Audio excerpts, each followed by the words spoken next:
लाल पाल गायक आप लोगों के बीच में कजरी भेज रहा हूँ। हमें आशा ना पूर्ण विश्वास हो आप लोग के जरूर पसंद आई। निहुरी निहुरी कर धान के रोपनिया निकला के धनिया से पनिया में।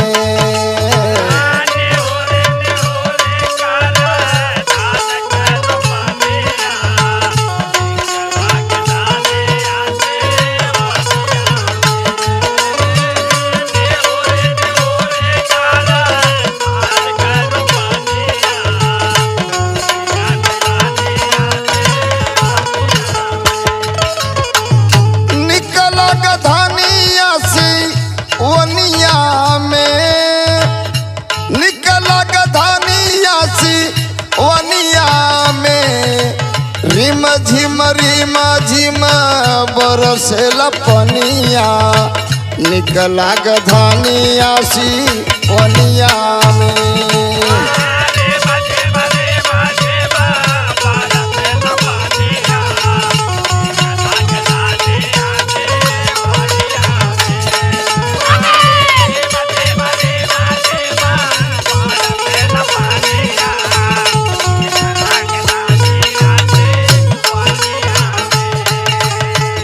जेठवाल प्यासल रहे तापली धरतिया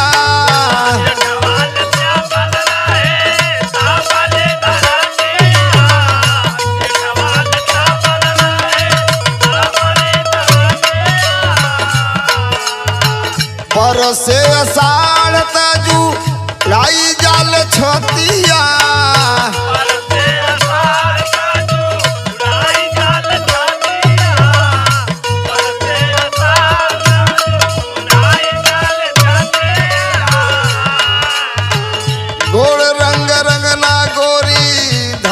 के बेहनिया गोड़ रंग रंगना गोरी धान के बेहनिया निकला गधनिया सी पनिया में।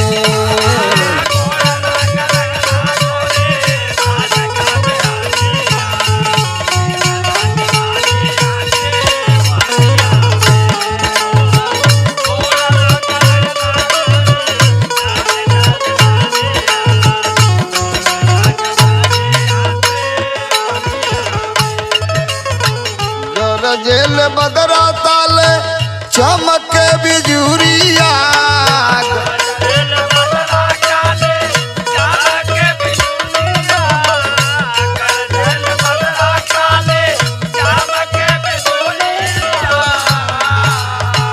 करत रोपाई गोरी गावेली कजरिया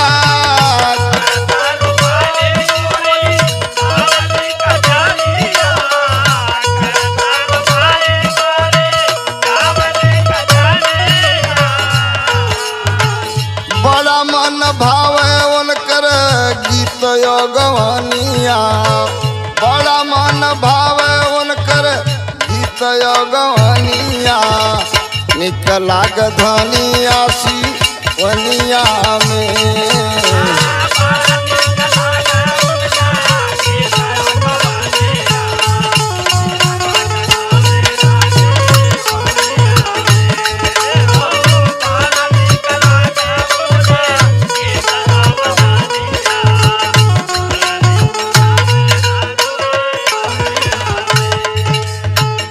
पनिया से भरल बाटे खेतवा कियरिया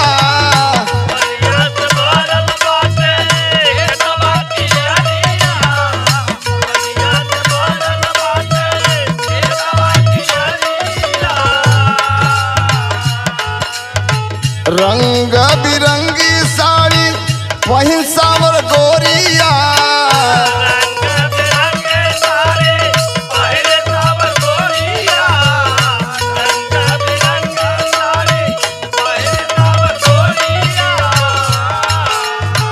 छटा इंद्रधनुष जेपी देख दुलहिनिया छटा इंद्रधनुष जेपी देख दुलहिनिया निकला गधनी आसी ओनिया में